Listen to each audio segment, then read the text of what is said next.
already broken, but about preserving what still holds us together.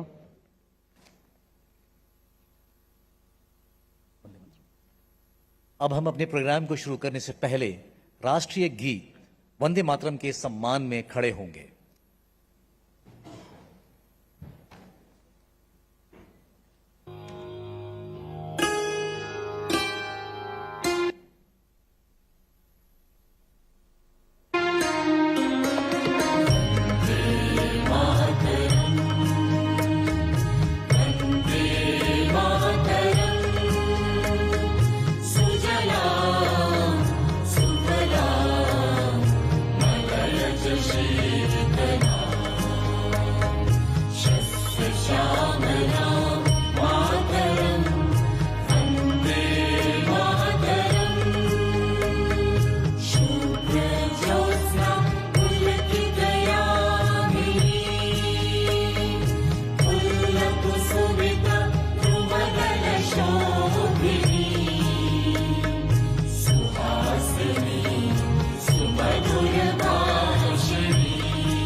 भारतीय संस्कृति में दीप केवल प्रकाश का प्रतीक नहीं, बल्कि ज्ञान, सत्य और मंगल का भी प्रतीक है। आइए हम सब मिलकर इस पावन दीप की ज्योति के साथ शांति, न्याय और संवाद के इस महायज्ञ का शुभारंभ करें। May I now respectfully invite our esteemed dignitaries on the dais to kindly grace us for the ceremonial lamp lighting.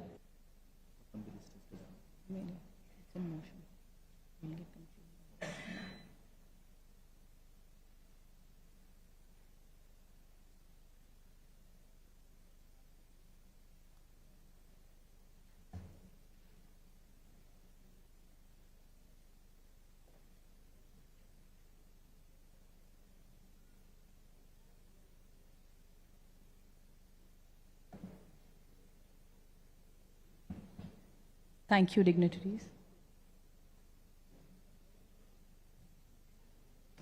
A felicitation is a humble expression of our deepest respect and heartfelt gratitude. In Rajasthan, the safa is far more than a traditional headgear. It is a timeless symbol of honor, dignity, valor, responsibility, and a heartfelt respect.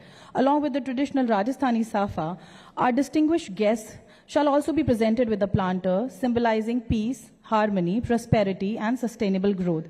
May I now proceed with the felicitation ceremony. May I most respectfully invite Honorable Mr. Justice Sanjeev Prakash Sharma Saab, the Acting Chief Justice of Rajasthan High Court and Executive Chairman Ralsa, to kindly felicitate Honorable Mr. Justice Suryakant, the Chief Justice of India, with the traditional Rajasthani safa and a planter.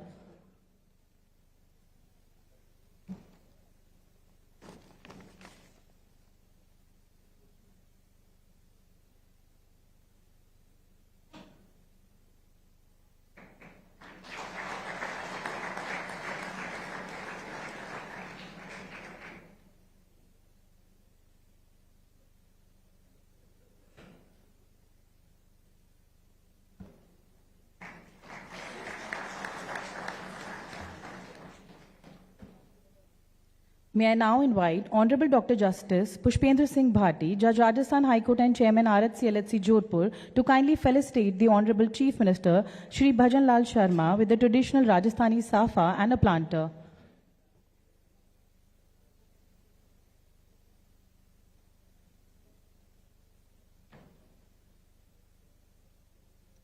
His leadership is dedicated to inclusive governance, development, and the welfare of the people. Under his stewardship, Rajasthan continues to uphold its rich cultural heritage while embracing progress and innovation.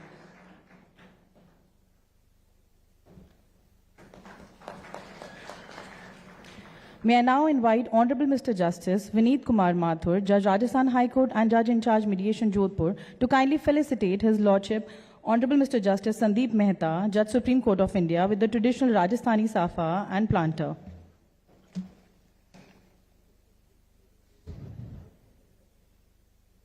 His Lordship is an eminent jurist whose distinguished judicial career reflects profound legal scholarship, integrity, and an unwavering commitment to justice.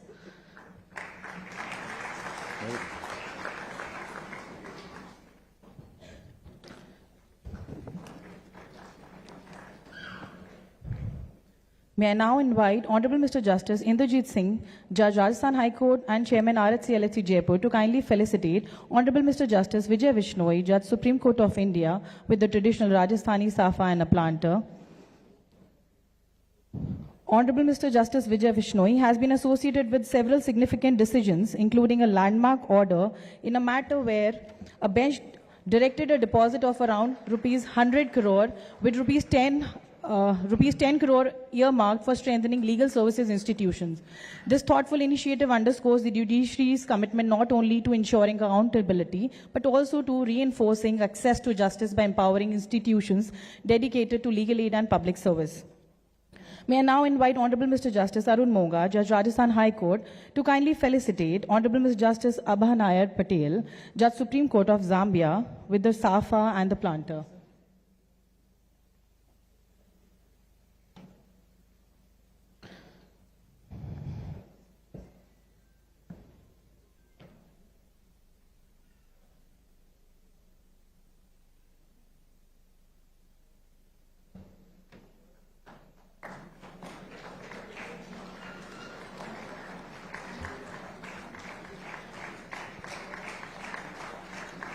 May I now invite Honorable Mr. Justice Mahendra Kumar Goyal, Judge Rajasthan High Court and Judge in Charge Mediation Jaipur, to kindly felicitate Honorable Minister Shri Arjun Ram Meghwal with the traditional Rajasthani Safa and planter.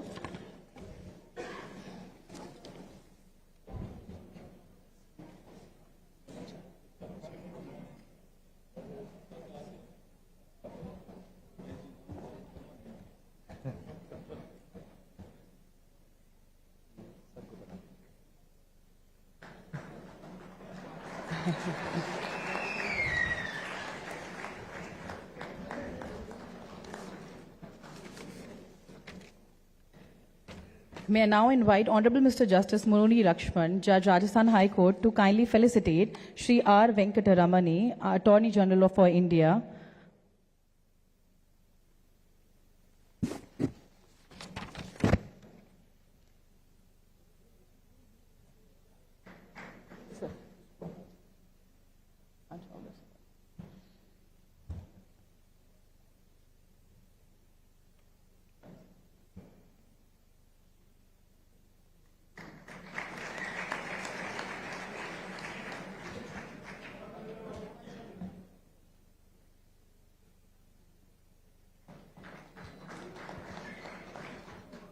May I invite Honorable Mr. Justice Farjand Ali, Judge Rajasthan High Court, to kindly felicitate Honorable Mr. Justice Sanjeev Prakash Sharma, the Acting Chief Justice Rajasthan High Court and Executive Chairman Ralsa, with the Safa and planter.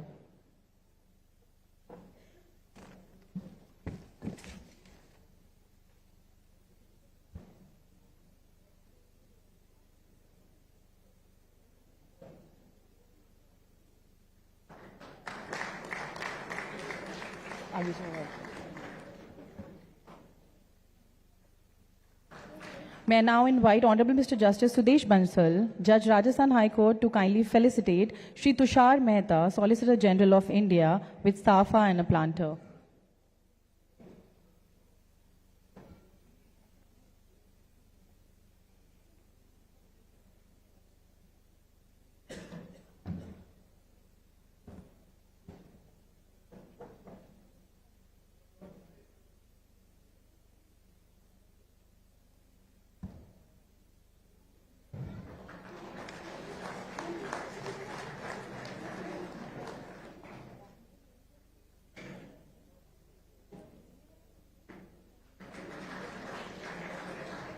May now invite Shri Chanchal Mishra, Registrar General, Rajasthan High Court, to kindly felicitate Shri Vikas Singh, President, Supreme Court Bar Association, with Safa and a planter.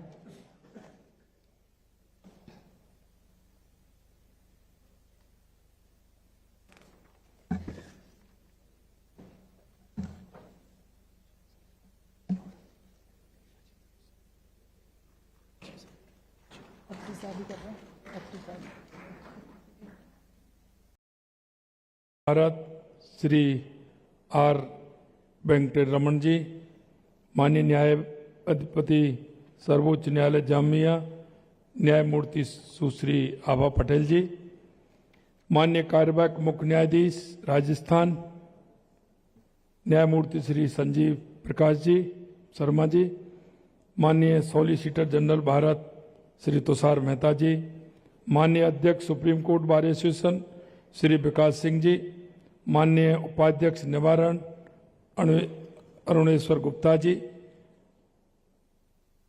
Bharat एवं राष्ट्र मंडल देशों से पधारे माननीय सर्वोच्च एवं उच्च न्यायालयों के न्यायाधीशगण, विभिन्न देशों के प्रतिष्ठित न्यायविद, संवैधानिक पदाधिकारी, विधि विशेषज्ञ, विद्वान अधिवक्तागण, कॉमनवेल्थ लॉयर्स एसोसिएशन तथा अन्य अंतर्राष्ट्रीय संस्थाओं के सम्मानित प्रतिनिधिगण, देवी और सज्जनों, सबसे पहले मैं आप सभी का राजस्थान की इस ऐतिहासिक गुलाबी नगरी में हार्दिक स्वागत करता हूं, अभिनंदन करता हूं। हमारे लिए बड़े हर्ष एवं गर्व की बात है कि कॉमनवेल्थ शांति मध्यस्थता सम्मेलन 2026 के आयोजन के लिए राजस्थान की गौरवशाली धरा को आपने चुना है। यह अंतर्राष्ट्रीय सम्मेलन न्याय व्यवस्था, एक नई सोच, नई दिशा और नए वैश्विक दृष्टिकोण की शुरुआत है।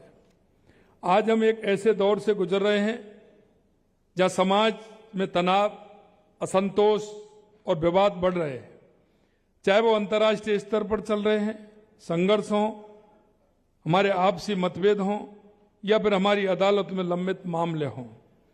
एक बात साफ है कि आज की दुनिया में को सबसे ज्यादा जरूरत अगर किसी चीज की है तो वो है शांति और मध्यस्थता।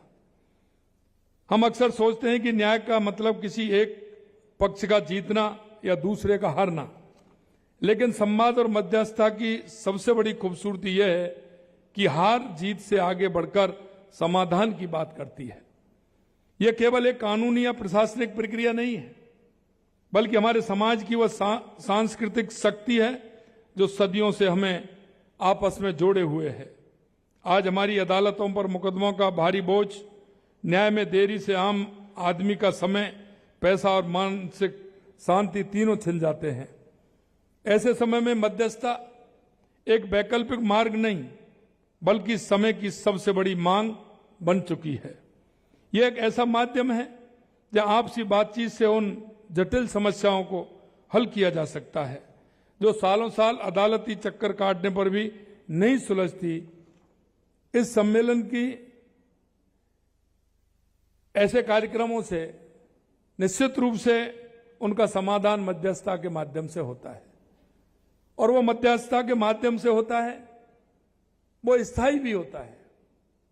क्योंकि अगर हम न्याय की परिभाषा करते हैं कि उनके मन नहीं मिलते हैं तो कोई ना कोई और विवाद होता है, लेकिन मध्यस्थता के माध्यम से उसका समाधान लंबे समय तक होता है। इस सम्मेलन की खास बात यह है कि यहां केवल मध्यस्थता नहीं बल्कि शांति मध्यस्थता पर मंथन होगा। सामान्य मध्यस्थता में अदालत के बाहर विवाद का समाधान किया जाता है, लेकिन शांति मध्यस्थता उससे कहीं आगे की सोच है। शांति मध्यस्थता में केवल मुकदमा ही समाप्त नहीं होता, बल्कि पक्षकारों के बीच वर्षों से चली आ रही कटुता, अविश्वास, मानसिक टकराव भी समाप्त होता है। यदि दो पक्ष केवल कानूनी मजबूती से में समझौता कर लें, लेकिन मन में विरोध बना रहे, तो भविष्य में नया विवाद जन्म लेता है। लेकिन शांति और मध्यस्थता में ऐसा समाधान खोजा जाता है जिसे दोनों पक्ष दिल से स्वीकार करते हैं और भविष्य में विवाद की कोई संभावना नहीं बचती है। आप सब जानते हैं, भारत के न्यायिक तंत्र की एक लंबी और समृद्ध परंपरा रही है, जिसमें अदालत के बाहर समझौता करना एक आदर्श रहा है, अपवाद नहीं है। सौहार्दपूर्ण समाधान को बढ़ावा देने का काम हमारे यहाँ पंचायतें करती आई हैं, और आप सभी ने देखा है जो ग्रामीण क्षेत्र से जुड़े हैं, ग्रामीण क्षेत्र में न्याय पंचायत हुआ करती थी, जिनका अधिकतर निपटारा उन न्याय पंचायतों के माध्यम से स्थानीय स्तर पर होता था। और स्थानीय स्तर पर होता था, लोगों को विश्वास इस बात का भी होता था कि पंच परमेश्वर जो 5 लोग करते हैं वो फैसला मान्य भी हो जाता था। उनको आगे बढ़ाने का कार्य न केवल विवादों को सुलझाना रहा, बल्कि दोनों पक्षों के बीच में किसी भी तरह की कड़वाहट को दूर करना भी रहा है। मैं ये भी कहना चाहता हूं कि छोटे छोटे विवाद को हम अगर बाहर अदालत के बाहर अगर उनको हम सुनते हैं तो उनके मन की बात भी निकल करके आती है और विवाद की समझाइश भी आ जाती है। नहीं तो वो आगे चल के जब पढ़ के चलता है तो कोर्ट में एविडेंस के कारण उन सारे विषय जो आते हैं उनमें कहीं ना कहीं पक्ष को समाधान होता है, लेकिन वो काफी समय के बाद होता है। देश के यशस्वी प्रधानमंत्री नरेंद्र मोदी जी का कहना है, यह न्याय सभी के लिए सुलभ हो, समय पर हो, हर व्यक्ति तक उसकी सामाजिक या वित्तीय पृष्ठभूमि की परवाह किए बिना पहुंचे, तभी सही मायने में सामाजिक न्याय की नींव बनता है। इसी सोच के साथ माननीय प्रधानमंत्री जी ने केंद्र सरकार ने देश में संस्थागत मध्यस्थता को सुदृढ़ बनाने के लिए कई महत्वपूर्ण कदम उठाए। भारत अंतर्राष्ट्रीय मध्यस्थता केंद्र अधिनियम 2019 के तहत भारत अंतर्राष्ट्रीय मध्यस्थता केंद्र की स्थापना की गई। इससे देश में विवादों का त्वरित एवं विश्वसनीय समाधान का रास्ता खुला है। मध्यस्थता अधिनियम 2023 लागू कर मध्यस्थता को विवाद समाधान का एक प्रभावी, सरल और भरोसेमंद माध्यम बनाया गया है। राजस्थान भी हर व्यक्ति को न्याय सुलभ कराने के लिए हमारी सरकार संकल्पित है। इस दिशा में हमने अनेक पहल की है।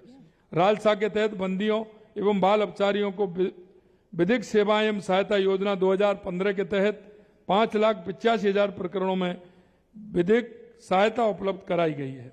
राजस्थान पीड़ित प्रतिकर योजना के तहत लगभग 4,000 पीड़ितों को 84 करोड़ रुपए से अधिक प्रतिकर राशि दी गई है। 1,20,000 विधिक साक्षरता शिविर आयोजित कर करीब 77 लाख लोगों को लाभान्वित किया गया है। वैकल्पिक विवाद निस्तारण के तहत मध्यस्थता केंद्रों से 21,000 से अधिक प्रकरणों का निस्तारण किया गया है। मीडिएशन फॉर नेशन अभियान के तहत लगभग 22,000 प्रकरणों का निस्तारण मध्यस्थता से किया गया है। मुझे विश्वास है कि इस सम्मेलन में होने वाले मंथन से मध्यस्थता व्यवस्था को और सुदृढ़ बनाने के लिए नए विचार, व्यवहारिक सुझाव प्राप्त होंगे। यह सम्मेलन न्याय व्यवस्था को नई दिशा देने के साथ ही समाजों को बीच सहयोग, समरसता, स्थायी शांति को भी सुदृढ़ करेगा। जयपुर पीस मीडिएशन डिक्लेरेशन से निकलने वाले निष्कर्ष भविष्य में अंतर्राष्ट्रीय विवादों को सुलझाने और शांति स्थापित करने में मार्गदर्शन की भूमिका निभाएंगे। मैं इस आयोजन के लिए राजस्थान राज्य विधिक सेवा प्राधिकरण, Commonwealth lawyers association, supreme court bar association समेत सभी आयोजकों को हार्दिक बधाई और शुभकामनाएं देता हूं।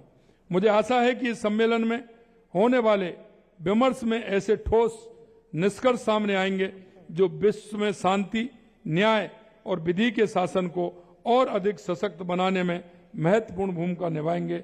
आप सभी का पुनः बहुत बहुत अभिनंदन, स्वागत, धन्यवाद। जय हिंद, जय भारत, जय राजस्थान।